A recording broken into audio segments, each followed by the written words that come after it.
If you were to ask someone in the music industry to point out a virtual band, many would point to the Gorillaz, and they'll most likely elaborate on how they mix and mash different genres of music together, such as hip-hop, alternative rock, jazz, opera, orchestra, and many others, which all form into these distinct and quirky songs that have since been cemented into pop culture and the music industry itself. And to gain a full understanding of the Gorillaz, we have to go all the way back to 1998 when they first began. Lead singer of Blur, Damon Albarn, and Tank Girl comic book artist Jamie Hewlett were, lack of a better word, unsatisfied with the MTV generation and where it seemed to be heading at the time. They were unsatisfied with seeing the glamorized celebrity version of pop singers within the music industry, and both Albarn and Hewlett believed that these pop stars were being advertised and sold with no real substance or personality.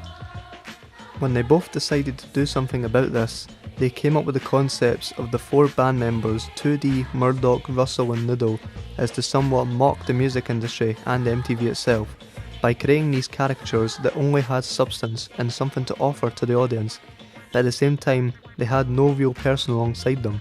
It was just Albarn's voice, Hewlett's art style and the music that was packaged and sent for the audience's listening pleasure.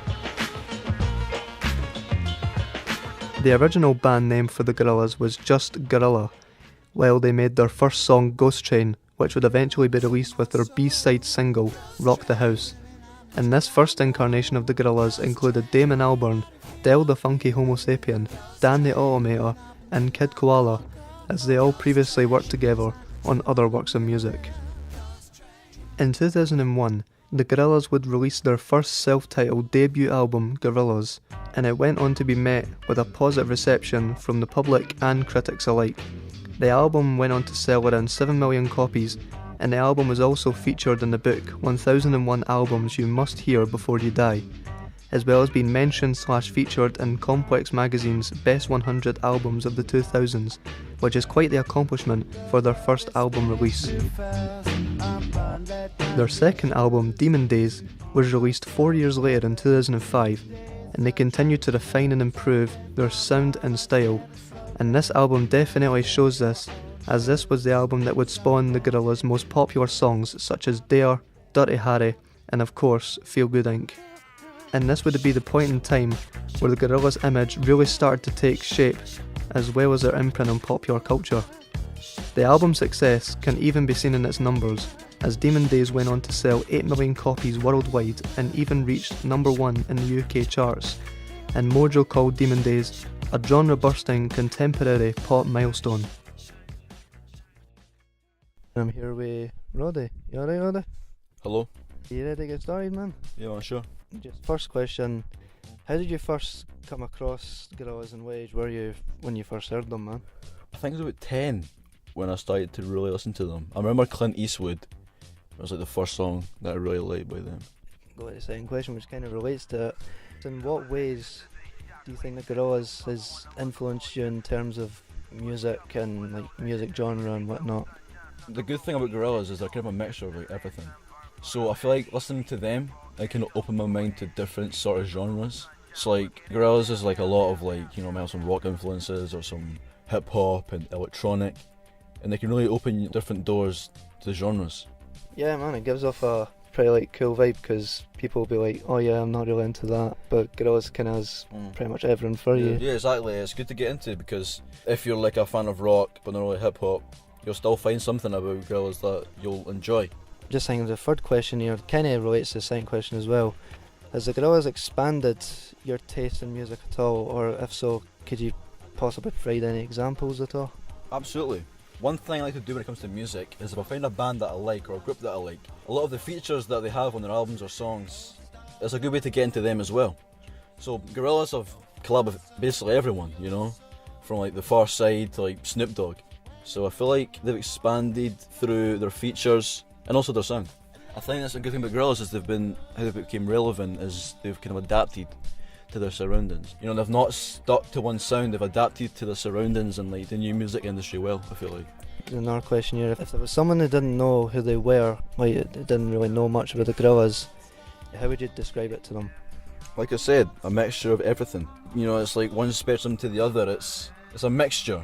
And what I would say to someone who is maybe thinking about getting into them, I would say no matter what you come across, I can guarantee you'll find something that you like. Well, you also do sound production at Stirling College, I believe? Yeah, Stirling College. And I remember you telling me that your classmates have pretty much similar tastes in music, like to you, like Mark DeMarco, Tyler Creator and whatnot. So I was just wondering, like, has there been any of your classmates from college have any interest in Gorillaz or possibly seen them live at all? I'm not sure about seeing them live, I'll have to ask them, but for sure, like, there's been discussions at tables about Gorillaz a few times, you know.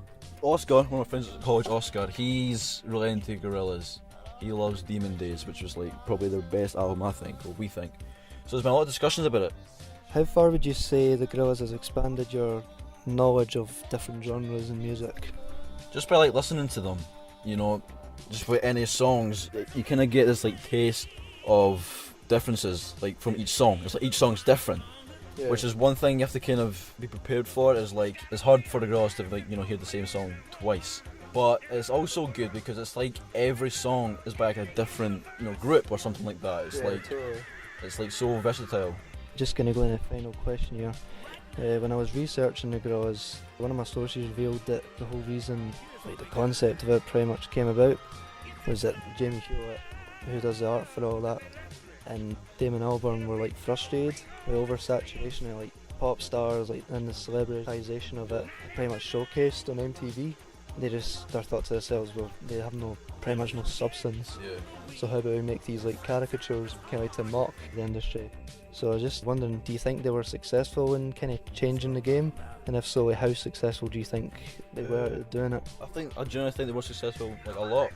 Gorillaz were a good example that you don't have to have like a pretty face to be in pop music. Yeah, no, there was people like Britney Spears or like boy bands and stuff, and for a long time it was like pop music was sort of, you had to be like a pretty boy or you had to be like glamorous, and I feel like Gorillaz were a good breath of fresh air because it kind of proves that you don't have to have a face behind that makes music.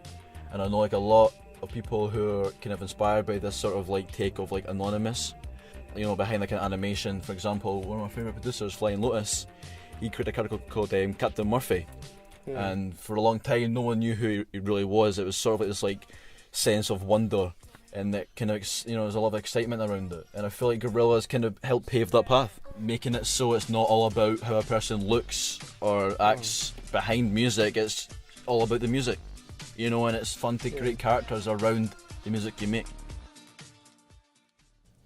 The Gorillaz would later release their 5th album, Humans, after their 6-year absence since the release of The Fall back in 2011. Humans went on to gain positive reviews from the likes of NME, The Guardian, and the album was even given a Metacritic score of 77 out of 100, and the album would feature the likes of Vince Staples, Danny Brown, and DRAM, all contrasting together to give that upbeat and fresh sound that the Gorillaz is known for. It's funny to look back and see how much impact the Gorillaz have had on the music industry and audiences, because it's not just their quirky style and catchy beats that are also identifiable by audiences, it's also their ways of adapting over time. As the music industry changes, as the audience changes, the Gorillaz will always be one step ahead, because they'll always appeal to someone out there. They'll always have something to offer by bending the status quo of genre, instead of confining you to one specific thing, and this style of genre works, as the Gorillaz have proved it many times before with their past releases. And what's even funnier is that the Gorillaz are real. Well, not real in the sense that they live, breathe and walk among us, but they're more real than Taylor Swift, Justin Bieber and Rihanna will ever hope to be. Because as I said at the start of this recording, the Gorillaz have substance, and they're not even real. Now that's remarkable.